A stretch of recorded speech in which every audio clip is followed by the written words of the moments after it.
NDA हो या INDI alliance, बागी उम्मीदवार दोनों की मुश्किलें बढ़ा रहे हैं। टिकट कटने पर कई नेताओं के सुर बगावत वाले हैं। कुछ ने निर्दलीय नामांकन कर दिया है तो कुछ नॉमिनेशन के लिए तैयार हैं। किस सीट पर बागी उम्मीदवार अपनी ही पार्टी का खेल बिगाड़ने को तैयार हैं, देखिए रिपोर्ट।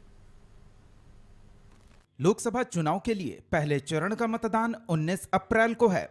वोटिंग के एक हफ्ते का वक्त भी नहीं बचा है। बड़े नेता कड़ी धूप में चुनाव प्रचार करने पहुंच रहे हैं। बिहार में मुकाबला एनडीए और आईएनडीआई अलायंस के बीच माना जा रहा है, लेकिन कई ऐसी सीटें हैं जहां टिकट नहीं मिलने से नाराज उम्मीदवारों ने ताल ठोक दिया है। शुरुआत पूर्णिया सीट पर पप्पू यादव की दावेदारी से हुई, लेकिन अब फहरिस्त लंबी होती जा रही है। बिहार की राजनीति में हेवी वेट माने जाने वाले उपेंद्र कुशवाहा त्रिकोणीय मुकाबले में फंस गए हैं।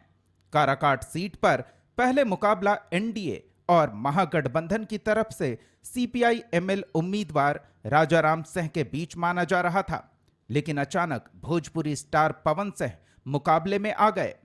पवन सिंह के चुनाव मैदान में उतरने से काराकाट में चुनाव त्रिकोणीय हो गया है। जान लेते हैं कि पिछले 2 चुनावों में आंकड़े क्या कहते हैं। 2019 में इस सीट पर मुकाबला जेडीयू के महाबली सिंह और आरएलएसपी के उपेंद्र कुशवाहा के बीच हुआ था। तब कुशवाहा महागठबंधन के साथ थे।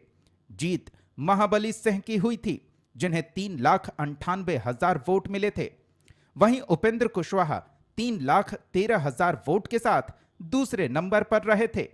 इससे पहले 2014 में उपेंद्र कुशवाहा की पार्टी एनडीए में शामिल थी और तब 3,38,000 वोट लाकर कुशवाहा ने जीत दर्ज की थी, जबकि आरजेडी की कांति सिंह 2,33,000 वोट लाकर दूसरे नंबर पर रही थीं। चुनावी मुकाबले में पवन सिंह के उतरने का क्या असर होगा? उपेंद्र कुशवाहा इस पर कुछ भी बोलने से बचते रहे। अरे भैया, साइंस के विद्यार्थी को कॉमर्स का सवाल क्यों पूछ रहे हैं? साइंस के विद्यार्थी से कॉमर्स का सवाल क्यों पूछ रहे हैं आप? आगे बढ़िए। जनता का रिस्पांस तो देख रहे हैं कि 12 बजे रात में लोग यहाँ उपस्थित हैं। हर जगह रिस्पांस बहुत अच्छा है। अपनी पार्टी बनाकर सियासत करने वाले पप्पू यादव पिछले महीने कांग्रेस में शामिल हुए। तब माना गया कि वे पूर्णिया से महागठबंधन के उम्मीदवार होंगे, लेकिन लालू यादव के सियासी दांव के सामने उनकी चली नहीं। पूर्णिया सीट आरजेडी के खाते में गई और जेडीयू से आई विधायक बीमा भारती को उम्मीदवार बना दिया गया। जब कोई रास्ता नहीं दिखा तो पप्पू यादव निर्दलीय चुनाव मैदान में उतर गए। पप्पू यादव पूर्णिया से 2 बार सांसद रह चुके हैं, लेकिन अब 25 साल बाद पूर्णिया में फिर वोट मांग रहे हैं। इस सीट पर 2 बार से जेडीयू के संतोष कुशवाहा सांसद चुने जा रहे हैं। 2019 में जेडीयू के संतोष कुशवाहा को 6,32,924 वोट मिले थे। वहीं कांग्रेस के उदय सिंह 3,69,000 वोट लाकर दूसरे नंबर पर रहे थे। इससे पहले 2014 में भी जेडीयू के संतोष कुशवाहा की जीत हुई थी। तब उन्हें 4,18,000 वोट मिले थे। वहीं बीजेपी के उदय सिंह को 3,02,000 वोट मिले थे। पप्पू यादव ने अब आरजेडी के खिलाफ मोर्चा खोल दिया है। निर्दलीय प्रत्याशी, जनता के प्रत्याशी, जनप्रत्याशी के रूप में और देश 130 करोड़ के लोगों के दिल में मैंने जगह बना है, उनका आशीर्वाद और उनकी भावना है कि इस देश में जाति पाति की राजनीति खत्म हो, हिंदू मुसलमान की राजनीति खत्म हो। इसीलिए पूरे कांग्रेस के वर्कर चाहते थे कि मैं लड़ूं और पूरे पूर्णिया के परिवार का था कि पप्पू ही लड़े। बिहार की तीसरी सीट जहां त्रिकोणीय मुकाबला माना जा रहा है, वो है नवादा।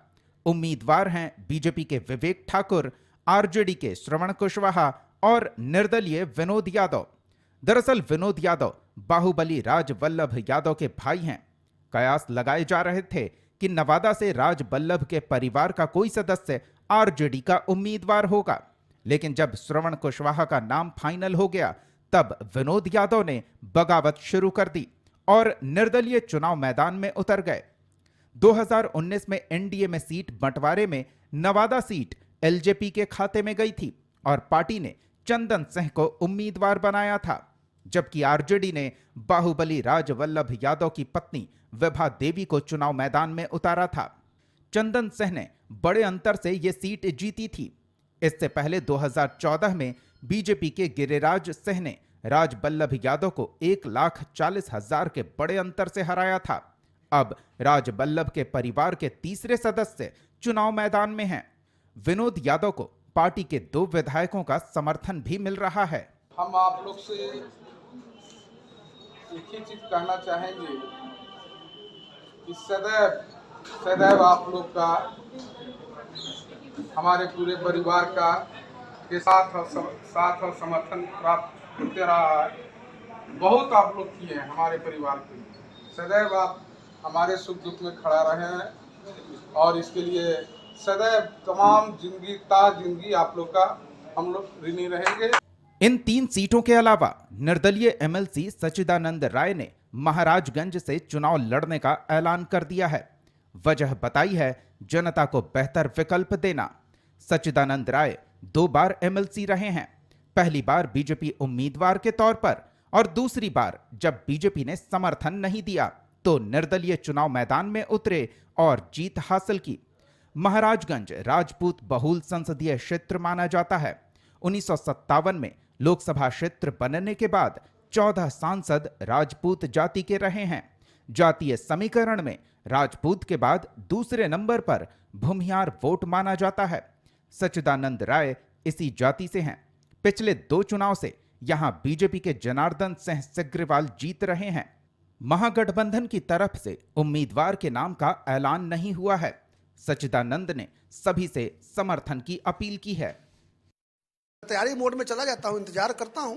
अभी तो चाहे तो भाजपा ही बदल सकती है। भाजपा के पास वैसा थोड़ी कि नामांकन हो गया है, तो दोनों ही गठबंधनों के पास वही मौका रहेगा कि ऐसा कोई प्रत्याशी दे जो वहां की जनता चाहती है। कर ले सर्वे, फिर से एक बार ईमानदारी से सर्वे कर ले, पता कर ले कि वहां के लोग क्या चाहते हैं। अब वहां के लोग जिसको चाहते हैं उसको टिकट दे दीजिए, लेकिन नहीं दीजिएगा तो फिर तो जनता तो अपना उपाय करेगी भाई। अब वो नोटा का जमाना नहीं रहा, अब विकल्प आने लगे हैं। अब देख रहे हैं पूर्णिया में भी एक विकल्प निकला है, कराकट में भी सुनने को मिल रहा है, एक आध जगह और आया हुआ है। तो महाराजगंज के लोग क्यों विकल्प के अभाव में फंसे रहे? एक विकल्प उनको भी मिलना चाहिए। बिहार के साथ झारखंड में भी नेता बागी हो रहे हैं और पार्टी उम्मीदवार के खिलाफ ताल ठोक रहे हैं।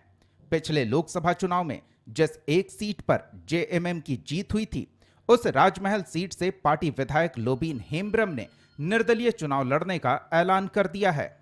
इस सीट से विजय हांसदा लगातार 2 बार से सांसद चुने गए और तीसरी बार चुनाव मैदान में हैं। यहां से बीजेपी ने ताला मरांडी को उम्मीदवार बनाया है। 2019 में विजय हांसदा को 5,07,000 वोट मिले थे। वहीं बीजेपी के हेमलाल मुर्मू 4,08,000 वोट लाकर दूसरे नंबर पर रहे थे।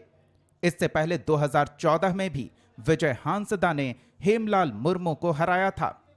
तब विजय हांसदा को 3,79,000 जबकि हेमलाल मुर्मू को 3,38,000 वोट मिले थे। लेकिन निर्दलीय चुनाव लड़ने का ऐलान कर लोबीन हेम्ब्रम ने मुकाबला त्रिकोणीय कर दिया है। लोबीन हेम्ब्रम ने पार्टी उम्मीदवार के खिलाफ चुनाव लड़ने का ऐलान किया है, लेकिन खुद को बागी मानने से भी इनकार करते हैं। उल्टे पार्टी पर ही सिद्धांतों से भटकने का आरोप लगा रहे हैं। विजय हांसदा पर से आक्रोशित है, देखना नहीं चाहते हैं। आज इनको एक जगह, बहुत जगह उन्होंने कहा कि हम लोगों ने एमपी बना के भेजा था, बट अभी बहुत बड़ा ठेकेदार बन के रह गया। आज बड़ा ठेकेदार के रूप में हम लोग इसको देखते हैं। तो आज मैं आपके माध्यम से जनता को ये मैसेज भेजवाना चाहता हूं कि मैं इंडिपेंडेंट लड़ूंगा और अंजाम क्या होगा, बट मेरा पूरा उम्मीद है कि लोकसभा सीट हम जीतेंगे। बिहार से झारखंड तक टिकट बंटवारे पर नाराजगी है। नेता खुलकर सामने आ रहे हैं और चुनाव लड़ने के लिए तैयार हैं। ये खुद भले ही चुनाव ना जीत सके, लेकिन दूसरे को हरा जरूर सकते हैं। किसे मिलता है जनता का समर्थन और कौन किस पर भारी पड़ता है, इसके लिए चुनाव नतीजों का इंतजार करना होगा। ब्यूरो रिपोर्ट, कशिश न्यूज।